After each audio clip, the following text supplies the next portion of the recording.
রসুনগুলো খুব ভালো মতো লাল লাল ভাজা হয়ে গেছে। এরপর দেবো কারি পাতা। কারি পাতা দিলে তেল ছিটাবে, এই জন্য কারি পাতাটা দিয়ে গ্যাসের ফ্লেমটা একদম লোতে দিয়ে দিচ্ছি।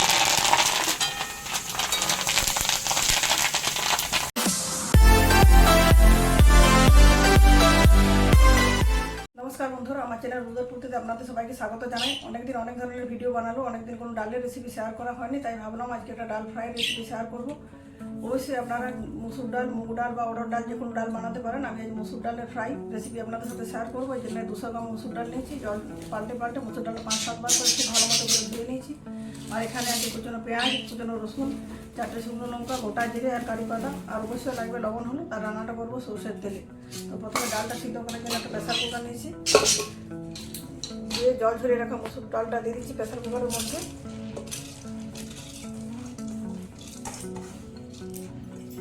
জল ঢালছি, খুব বেশি জল দেওয়ার প্রয়োজন নেই, এমনভাবে জলটা দেবো যাতে ডালটা জলে ডুবে থাকে। দেখুন এই পরিমাণ জলটা দিচ্ছি। আর দিয়ে দিচ্ছি এখানে একটু লবণ। তারপর প্রেসার কুকারে দুটো সিটি দিয়ে নিচ্ছি।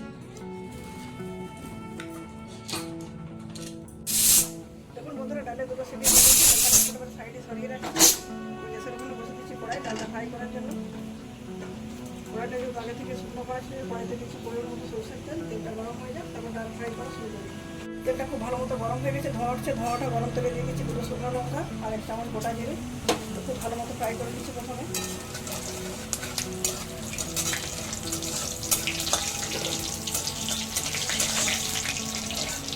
দেখুন শুকনো লঙ্কা জিরেটা খুব ভালো মতো ফ্রাই হয়ে গেছে। যেটা পেঁয়াজটা এখানে দিয়ে দিচ্ছি। পেঁয়াজটা দেওয়ার পর নতুন মিডিয়াম করে নাড়াচাড়া করে লাল লাল করে ভেজে নেব। দেখুন পেঁয়াজটা খুব সুন্দর গোল্ডেন ব্রাউন কালার করে ভেজে নিচ্ছি। এরপর দিচ্ছি হলুদ গুঁড়ো, যেহেতু সিদ্ধ করার সময় হলুদটা দেওয়া হয়নি, হলুদটাও ভালো মতো ফ্রাই করে নিচ্ছি। আর একটা টমেটো লাগবে, টমেটোটা দেখানো হয়নি। ছুরি সাজিয়ে টমেটোটা কেটে নিচ্ছি স্লাইস করে।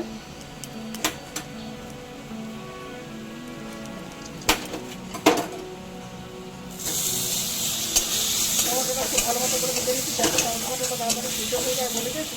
সামান্য একটু লবণ, যেহেতু সিদ্ধ করার সময় লবণ দিচ্ছি, লবণটা বেশি অ্যাড করতে হবে। দেখুন 2 মিনিট নাড়াচাড়া করার পর টমেটোটা খুব ভালো মতো সিদ্ধ হয়ে গেছে, গলেও গেছে। আর মশলাটা থেকে তেল ছেড়ে দিয়েছি। তরকারিটা করে তুলে রাখাচ্ছি। দেখুন ডালটা আমার খুব ভালো মতো সিদ্ধ হয়ে গেছে। সিদ্ধ করে রাখা ডালটা এখানে আস্তে আস্তে দিয়ে দিচ্ছি। ডালটা যেটা পুরোপুরি সিদ্ধ হচ্ছে, কিছুটা জল অ্যাড করতে হবে। প্রেসার কুকারের মধ্যে দিয়ে দিচ্ছি 1/2 গ্লাসের মতো জল। প্রেসার কুকার ধুয়ে বাকি জলটা এখানে দিয়ে দিচ্ছি।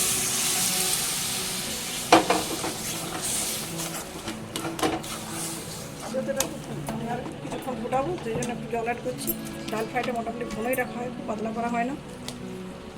আর একটু জল অ্যাড করে দিলাম। তারপর এটা 4-5 মিনিট খুব ভালো মতো করে ফুটিয়ে দিচ্ছি। দেখুন বন্ধুরা, প্রথমবার ফ্রাই করার পর বা তড়কা লাগানোর পর ডালটা 4-5 মিনিট ফুটে নিচ্ছে। ডালটার ঘনত্বটা পারফেক্ট হয়েছে। আপনাদের হয়তো দেখে মনে হচ্ছে একটু পাতলা আছে, কিন্তু নয়, এটা ঠান্ডা হয়ে গেলে আরও ঘন হয়ে যাবে। এরপর ডবল ফ্রাই করবো ডালটা, এই জন্য একটা পাশে সরিয়ে রাখছি। ডবল ফ্রাই করার জন্য একটা অন্য কড়াই বসিয়ে দিয়েছি। তবে সাদা তেলও দিতে পারেন, সরষের তেলও দিতে পারেন। যেহেতু রান্নাটা প্রথম থেকে সরষের তেলে করছি, আমি সরষের তেলে ব্যবহার করছি ডবল ফ্রাই করার জন্য। তেলটা গরম হয়ে যাক, তারপর ডবল ফ্রাইটা করে নেব। গরম হয়েছে, গরম তেলে দিয়ে দিচ্ছি 1/2 চামচ হিং। হিংয়ের ডালে স্বাদটা খুব ভালো হয়। দিয়ে দিচ্ছি 3টে শুকনো লঙ্কা ফোড়ন। আর কুচির জায়গায় যে রসুনগুলো আছে, রসুনগুলো ওখানে দিয়ে দিচ্ছি। রসুনগুলো খুব ভালো মতো লাল লাল করে ভেজে নিচ্ছি।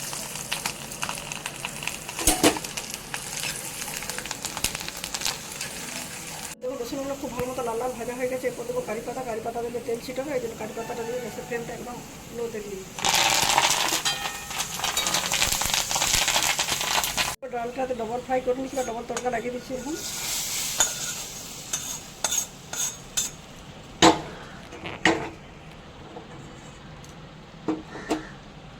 আমার ডাল ফ্রাই পুরোপুরি রেডি হয়ে গেছে। একবার তড়কা লাগিয়েছিলাম, 2বার তড়কা লাগানোর ফলে স্বাদটা অনেক গুণ বেড়ে যাবে। যেহেতু হিং দিয়েছি, স্বাদটা আর একটা নতুন ধরনের মাত্রা হবে। তাছাড়া কারি পাতাও দেখুন ডালের স্বাদ অনেক গুণ বাড়িয়ে দেয়। এরপর একটা অন্য পাত্রে ট্রান্সফার করে নিচ্ছি। যেহেতু অ্যালুমিনিয়ামের পাত্রে রান্না করেছি, কোনো রান্না করা খাবার অ্যালুমিনিয়ামের পাত্রে রাখা বেশিক্ষণ ভালো নয়, কারণ স্বাস্থ্যের পক্ষে সেটা ভালো নয়। আমার রেসিপিটি রেডি হয়ে গেছে। দেখুন এটা রুটি দিয়ে খেতে দুর্দান্ত লাগে, ভাত দিয়েও খেতে পারেন। আমার রেসিপিটি অবশ্যই আপনাদের আশা করছি ভালো লাগবে। ভালো লাগলে ভিডিওটিকে লাইক শেয়ার করবেন। চ্যানেল যদি নতুন বন্ধু হয়ে থাকেন, এখনও চ্যানেলটি সাবস্ক্রাইব করে না থাকেন, অবশ্যই চ্যানেলটি সাবস্ক্রাইব করে পাশে থাকা বেল বাটন অন করে দেবেন আমার চ্যানেলের সমস্ত ভিডিওর আপডেট পাওয়ার জন্য। আজকের মতো এ পর্যন্ত। পরের দিন দেখা হবে নতুন কোনো রেসিপির সাথে। ধন্যবাদ।